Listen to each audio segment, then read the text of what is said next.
अज खोल बूहे इतिहास दे, अज वेखिए अपने रंग। साडा कौन असल है जानदा, साडा किन्ने वेख्या अंग। इतिहास दी किताब दा एक मुचड़िया वर्का बग्गे महल।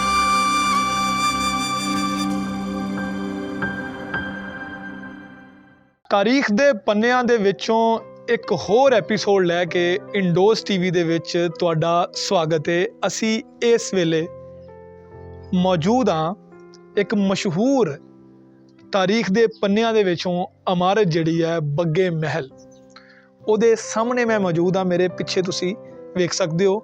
ਤੁਹਾਨੂੰ ਵੇਖਣ ਨੂੰ ਇੱਕ ਮਾਮੂਲੀ ਤੇ ਛੋਟੀ ਜੀ ਇਹ ਇਮਾਰਤ ਲੱਗੇਗੀ, ਪਰ ਇਹਦੇ ਪਿੱਛੇ ਇੱਕ ਪੂਰੀ ਤਾਰੀਖ ਹੈ।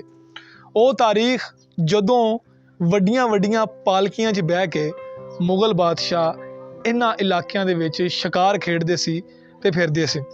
ਸ਼ਾਹਜਹਾਨ, ਜਿਹਨੂੰ ਮੁਗਲ ਦੇ ਵਿੱਚ ਬਹੁਤ ਤਗੜਾ ਬਾਦਸ਼ਾਹ ਆਖਿਆ ਜਾਂਦਾ ਹੈ, ਉਹਦਾ ਬੇਟਾ ਜਿਹੜਾ ਸੀ ਦਾਰਾ ਸ਼ਕੋ, ਜਿਹੜਾ ਆਪਣੇ ਭਾਈਆਂ ਦੇ ਹੱਥੋਂ ਕਤਲ ਹੋ ਗਿਆ ਸੀ, ਉਹਨੇ ਇੱਥੇ ਸ਼ਿਕਾਰ ਖੇਡਦਿਆਂ ਹੋਇਆਂ ਇਸ ਇਮਾਰਤ ਨੂੰ ਜਿਹੜਾ ਹੈਗਾ ਉਹ ਆਪਣੇ ਆਰਾਮ ਕਰਨ ਲਈ ਬਣਾਇਆ ਸੀ। ਤੇ ਇਹਦੇ 12 ਦਰੀ ਯਾਨੀ ਕਿ 12 ਦਰਵਾਜ਼ੇ ਸੀ। ਆਖਿਆ ਜਾਂਦਾ ਹੈ, ਤਾਰੀਖਦਾਨ ਇਹ ਆਖਦੇ ਨੇ, ਹਿਸਟੋਰੀਅਨ ਇਹ ਕਹਿੰਦੇ ਨੇ ਕਿ ਇਹਦੇ ਵਿੱਚ ਡਿਫਰੈਂਟ ਕਿਸਮ ਦੇ ਰਹਿਣ ਲਈ ਬਹੁਤ ਸਾਰੇ ਦਰਵਾਜ਼ੇ ਬਣਾਏ ਗਏ ਤਾਂ ਕਿ ਆਰਾਮ ਕਰ ਸਕਣ ਬਾਦਸ਼ਾਹ ਸਲਾਮਤ। ਤੁਸੀਂ ਇੱਥੋਂ ਉਹਨਾਂ ਦੀ ਪ੍ਰਾਇਓਰਟੀਜ਼ ਵੀ ਦੇਖ ਸਕਦੇ ਹੋ। ਯਾਨੀ ਕਿ ਅੱਜ ਤੋਂ 350 ਸਾਲ ਪਹਿਲੇ, ਯਾਨੀ ਕਿ 1658 ਤੇ 1671 ਦੇ ਦੌਰਾਨੀਏ ਦੇ ਦੌਰਾਨ, ਜਦੋਂ ਹਿੰਦੁਸਤਾਨ ਦੇ ਲੋਕਾਂ ਦੀ ਹਾਲਾਤ ਜਿਹੜੇ ਸੀ ਉਹ ਬੜੇ ਤੰਗ ਸੀ ਤੇ ਉਸ ਵਕਤ ਵੀ ਜਿਹੜੇ ਗਰੀਬ ਲੋਕ ਸੀ ਉਹਨਾਂ ਕੋਲ ਰੋਟੀ ਨਹੀਂ ਸੀ, ਤੇ ਇੱਦਾਂ ਦੀਆਂ ਤਰਜੀਹਾਤ ਸੀ ਕਿ ਇਸ ਤਰ੍ਹਾਂ ਦੀਆਂ ਇਮਾਰਤਾਂ ਜਿਹੜੀਆਂ ਉਹ ਬਣਾਈਆਂ ਜਾਂਦੀਆਂ ਸੀ।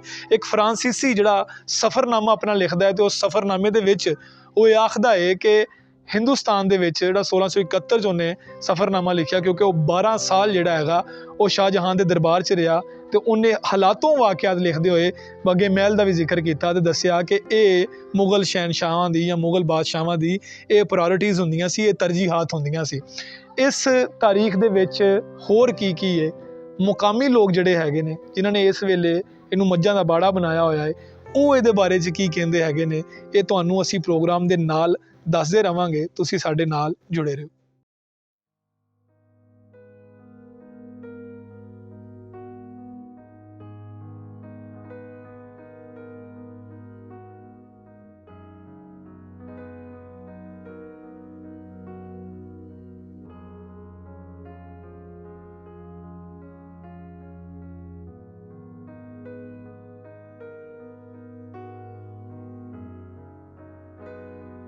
ਅਸੀਂ ਸਾਡੇ ਦਾਦੇ ਪੜਦਾਦੇ ਤੋਂ ਲਾ ਕੇ ਸਾਡੇ ਬੜਕੇ ਦਾਦੇ ਪੜਦਾਦੇ ਲਾ ਕੇ ਸਾਡੇ ਪਿਓ ਲਾ ਕੇ ਤੇ ਸਾਲ ਸਦੀ ਹੋ ਗਈ ਉਹ ਜੋਗੇ ਦੇ ਰੱਖੇ ਰਹੇ ਹੈ। ਹੁਣ ਸਾਡੇ ਉਹ ਮਾਰ ਮੁੱਕ ਗਏ। ਹੁਣ ਸਾਡੇ ਬਾਹਰ ਅਸੀਂ ਬੈਠਿਆਂ ਦੇ ਸਾਰੇ ਬਾਦਸ਼ਾਹ ਦੇ ਵੈਰ ਤੇ ਗੱਟਾਂ ਦੇ ਵੈਰ, ਸਾਡੇ ਬਟਕਿਆਂ ਦੇ ਵੈਰ ਬਣੇ ਹੋਏ। ਅਸੀਂ ਤਾਂ ਪਿੱਛੇ ਜੰਮੇ ਜਾਏ ਤੇ ਬਾਹਰ ਸਾਡੀ ਰਹਿਸ ਬਹਿਸ ਰੱਖਿਆ ਸਾਡੇ ਵੜਕਿਆਂ ਦੀ। ਅਸੀਂ ਬਾਹਰ ਦੇ ਮੁੜ ਇੱਥੇ ਬਾਹਰ ਗਏ ਤੇ ਹੁਣ ਇੱਥੇ ਰਹਿਸ ਬਹਿਸ ਬਣੇ, ਮਕਾਨ ਪਾ ਦੇ ਹੁਣ ਤੇ ਬੜੀ ਮਕਾਨ ਆਉਣ ਵਿੱਚ 4 ਦਰਵਾਜ਼ੇ ਮਕਾਨ ਸਹੀ ਆ। ਤੇ ਹੁਣ ਜਿਹੜਾ ਹੁਣ ਹੋਈ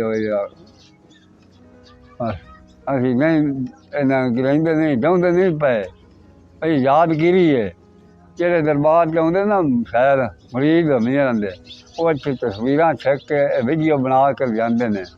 ਅਗਲੇ ਵੈਰ ਦੀ ਸਾਰੇ ਬਾਦਸ਼ਾਹ ਦੇ ਜਗਤਾਂ ਦੇ ਵੈਰ ਦੀ ਯਾਦਗਿਰੀ ਹੈ ਸਾਡੀ, ਇਹ ਯਾਦਗਿਰੀ ਰਾਤ ਨਹੀਂ ਚਾਹੁੰਦੇ ਪਏ। ਹੋਰ ਅਸੀਂ ਗਿਰਾ ਕੇ ਮਕਾਨ ਕਰ ਲੈਂਦੇ ਹਾਂ। ਅਸੀਂ ਚਲੋ ਕੀ ਹੈ ਆਪਦਾ, ਲੋਕੀ ਵੇਖ ਕੇ ਤਸਵੀਰਾਂ ਛੱਕ ਜਾਂਦੇ ਨੇ, ਜ਼ਹਿਰਤ ਕਰ ਜਾਂਦੇ ਨੇ। ਤੇ ਹੁਣ ਇਹ ਮਕਾਨ ਕਿਵੇਂ ਬਣਦੇ ਨੇ? ਹਾਂਜੀ, ਹੁਣ ਬਗਾ ਚਲੇ ਗਏ। ਅਸੀਂ ਇਸ ਵਾਸਤੇ ਨਹੀਂ ਇਹਨੂੰ ਲੈਂਦੇ ਪਏ। ਬੱਗੇ ਮਹਿਲ ਕਹਿਣ ਦੇ ਪਿੱਛੇ ਵਜ੍ਹਾ ਕੀ ਹੈ? ਕਿਉਂਕਿ ਇਹ ਜਿਹੜਾ ਪੱਟੀ ਹੈਗੀ ਹੈ, ਜਿਹੜਾ ਇਲਾਕਾ ਹੈਗਾ, ਉਸ ਇਲਾਕੇ ਦੇ ਵਿੱਚ ਸਫੇਦ ਰੰਗ, ਚਿੱਟਾ ਰੰਗ ਜਿਹੜਾ ਹੈ ਉਹਨੂੰ ਬੱਗਾ ਆਖਿਆ ਜਾਂਦਾ ਹੈ। ਤੇ ਉਸ ਵੇਲੇ ਇਸ ਇਮਾਰਤ ਦਾ ਜਿਹੜਾ ਰੰਗ ਸੀ ਉਹ ਸਫੇਦ ਸੀ ਤੇ ਉਹਨੂੰ ਬੱਗੇ ਰੰਗ ਦਾ ਯਾਨੀ ਕਿ ਬੱਗੇ ਮਹਿਲ ਕਹਿਣਾ ਸ਼ੁਰੂ ਕਰ ਦਿੱਤਾ ਤੇ ਇਸ ਪੂਰੇ ਇਲਾਕੇ ਦਾ ਨਾਮ ਜਿਹੜਾ ਹੈਗਾ ਉਹ ਬੱਗੇ ਮਹਿਲ ਪੈ ਗਿਆ। ਉਸ ਤੋਂ ਬਾਅਦ ਅਗਰ ਅਸੀਂ ਇਮਾਰਤ ਦੀ ਗੱਲ ਕਰੀਏ ਤੇ ਸਭ ਤੋਂ ਜਿਹੜੀ ਖੂਬਸੂਰਤ ਚੀਜ਼ ਹੈ ਉਹ ਇਹ ਵੇ ਕਿ ਮੁਗਲੀਆ ਦੌਰ ਦੇ ਵਿੱਚ ਜਿੰਨੀਆਂ ਵੀ ਇਮਾਰਤਾਂ ਬਣੀਆਂ ਉਹਦੇ ਵਿੱਚ ਨਫਾਸਤ, ਉਸ ਤੋਂ ਬਾਅਦ ਕਾਰਾਗਰੀ, ਆਰਕੀਟੈਕਚਰ ਇਹ ਸ਼ਾਨਦਾਰ ਸੀ, ਕਮਾਲ ਸੀ। ਮਤਲਬ ਇਹਦੀਆਂ ਟਾਇਲ, ਇਹਦੇ ਉਸ ਤੋਂ ਬਾਅਦ ਜਿਹੜਾ ਮਸਾਲਾ ਯੂਜ਼ ਕੀਤਾ ਗਿਆ ਹੈਗਾ ਇਹਨੂੰ ਖੜਾ ਕਰਨ ਵਾਸਤੇ, ਉਹ ਵੀ ਸ਼ਾਨਦਾਰ ਚੀਜ਼ਾਂ ਹੁੰਦੀਆਂ ਸੀ, ਕਿਉਂਕਿ ਉਹਦੀ ਵਜ੍ਹਾ ਤੋਂ ਇਹ ਇਮਾਰਤ ਜਿਹੜੀ ਹੈਗੀ ਸਾਲਾਂ ਸਾਲ ਤੋਂ ਖੜੀ ਹੈਗੀ ਹੈ। ਇਸ ਇਮਾਰਤ ਦੇ ਵਿੱਚ ਹਿਸਟੋਰੀਅਨ ਜਿਹੜੇ ਨੇ, ਤਾਰੀਖਦਾਨ ਜਿਹੜੇ ਨੇ, ਉਹ ਆਖਦੇ ਨੇ ਕਿ ਇਹਦੇ ਦਰਵਾਜ਼ੇ ਇੰਨੇ ਉੱਚੇ ਸੀ ਕਿ ਇਹਦੇ ਵਿੱਚੋਂ ਹਾਥੀ, ਉਸ ਤੋਂ ਬਾਅਦ ਊਂਟ ਜਿਹੜਾ ਸੀ ਉਹ ਬੜੀ ਆਸਾਨੀ ਨਾਲ ਲੰਘ ਜਾਂਦਾ ਸੀ। ਸਾਡੀ ਖੁਸ਼ਕਿਸਮਤੀ ਹੈ ਜਿਹੜੇ ਤਾਰੀਖ ਨੂੰ ਸਮਝਦੇ ਨੇ, ਜਿਹੜੇ ਹਿਸਟਰੀ ਦਾ ਜ਼ੌਕ ਰੱਖਦੇ ਨੇ, ਉਹਨਾਂ ਦੀ ਖੁਸ਼ਕਿਸਮਤੀ ਹੈ ਕਿ ਇਹ ਇੱਕ ਇਮਾਰਤ ਮੌਜੂਦ ਹੈ। ਅਸੀਂ ਇਸ ਇਮਾਰਤ ਦੇ ਜਿਹੜੇ ਮਾਲਕਾਨ ਹੈਗੇ ਨੇ, ਜਿਨ੍ਹਾਂ ਨੇ ਅਲਾਟ ਹੋਈ ਹੈ, ਜਿੱਥੇ ਜਿਹੜੇ ਰਹਿੰਦੇ ਹੈਗੇ ਨੇ ਇੱਥੇ, ਉਹਨਾਂ ਦਾ ਵੱਡਾ ਪਾਨੀ ਹੈ ਕਿ ਉਹਨਾਂ ਨੇ ਇਹਨੂੰ ਸੁੱਟਿਆ ਨਹੀਂ ਹੈਗਾ ਹਾਲੇ, ਕਿਉਂਕਿ 350-400 ਸਾਲ ਕਿਸੇ ਪੁਰਾਣੀ ਚੀਜ਼ ਨੂੰ ਰੱਖਣਾ ਇਹ ਬਹੁਤ ਵੱਡੀ ਗੱਲ ਹੁੰਦੀ ਹੈ। ਅਗਰ ਅਸੀਂ ਇਸ ਇਮਾਰਤ ਦੇ ਅੰਦਰ ਜਾਣ ਦੀ ਜਾਂ ਇਸ ਮਹਿਲ ਦੇ ਅੰਦਰ ਜਾਣ ਦੀ ਅਗਰ ਅਸੀਂ ਕੋਸ਼ਿਸ਼ ਕਰੀਏ, ਯਾਨੀ ਦੇਖਣ ਦੀ ਕੋਸ਼ਿਸ਼ ਕਰੀਏ, ਤੇ ਕਿਆ ਹੀ ਸ਼ਾਨਦਾਰ ਸਟਰਕਚਰ ਹੈ ਨਾਜ਼ਰੀਨ, ਕਿ ਇਸ ਵੇਲੇ ਜਿਹੜਾ ਹੈਗਾ ਉਹ ਇਹਦੇ ਅੰਦਰ ਪੱਠੇ ਵਗੈਰਾ ਜਿਹੜੇ ਹੈਗੇ ਨੇ ਉਹ ਵੀ ਕੁਤਰੇ ਜਾ ਰਹੇ ਨੇ, ਉਸ ਤੋਂ ਬਾਅਦ ਬੱਕਰੀਆਂ, ਜਾਨਵਰ ਜਿੰਨੇ ਵੀ ਹੈਗੇ ਨੇ ਉਹ ਰੱਖੇ ਨੇ। ਲੇਕਿਨ ਇਸ ਇਮਾਰਤ ਦੀ ਖੂਬਸੂਰਤੀ ਜਿਹੜੀ ਹੈਗੀ, ਇਸ ਇਮਾਰਤ ਦੀ ਜਿਹੜੀ ਅੰਟੀਕਪਨ ਹੈਗਾ, ਉਹ ਚੀਖ ਕੇ ਹੀ ਕਹਿ ਰਿਹਾ ਹੈਗਾ ਕਿ ਇਸ ਇਮਾਰਤ ਦੇ ਵਿੱਚ ਪੂਰੀ ਹਿਸਟਰੀ ਹੈ, ਪੂਰੀ ਤਾਰੀਖ ਹੈ। ਇਹਦੀ ਦਰੋ ਦੀਵਾਰ ਜਿੰਨੇ ਵੀ ਨੇ ਉਹ ਹਲੇ ਵੀ ਉਸੇ ਮਜ਼ਬੂਤੀ ਦੇ ਨਾਲ ਕਾਇਮ ਹੈ। ਅਗਰ ਅਸੀਂ ਪਾਕਿਸਤਾਨ, ਹਿੰਦੁਸਤਾਨ ਜਾਂ ਇਸ ਖਿੱਤੇ ਦੇ ਕਲਚਰ ਦੇ ਵਿੱਚ ਇਹ ਮਾਡਰਨ ਇਨਫਰਾਸਟਰਕਚਰ ਦੇਖਦੇ ਹੈਗੇ ਜਾਂ ਮਾਡਰਨ ਅਸੀਂ ਕੋਈ ਆਰਕੀਟੈਕਟ ਦੇਖਦੇ ਹੈਗੇ, ਤਾਂ ਉਹਦੇ ਵਿੱਚ ਜਿਹੜੀ ਸਭ ਤੋਂ ਵੱਡੀ ਚੀਜ਼ ਹੈ ਉਹਦੀ ਮਜ਼ਬੂਤੀ ਹੁੰਦੀ ਹੈਗੀ ਕਿ ਇਹ ਇਮਾਰਤ ਦੀ ਪਾਏਦਾਰੀ ਕਦੋਂ ਤੱਕ ਹੋਏਗੀ।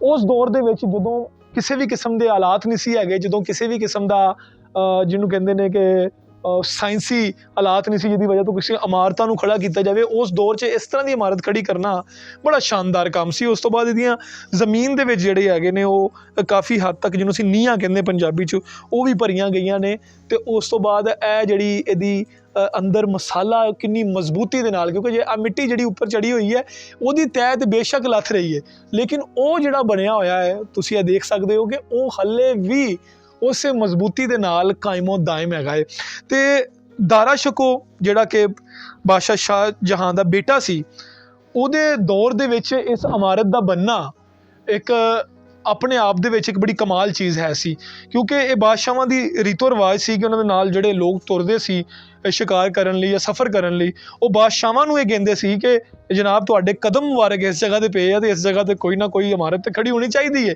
ਅਤੇ ਇਸ ਇਮਾਰਤ 'ਤੇ ਸ਼ਿਕਾਰ ਖੇਡਦੇ ਹੋਏ ਜਦੋਂ ਦਾਰਾ ਸ਼ਕੋ ਆਇਆ ਅਤੇ ਉਹਦੀ ਯਾਦ ਦੇ ਵਿੱਚ ਜਿਹੜਾ ਹੈਗਾ ਇਹ ਇਮਾਰਤ ਖੜੀ ਕਰ ਦਿੱਤੀ।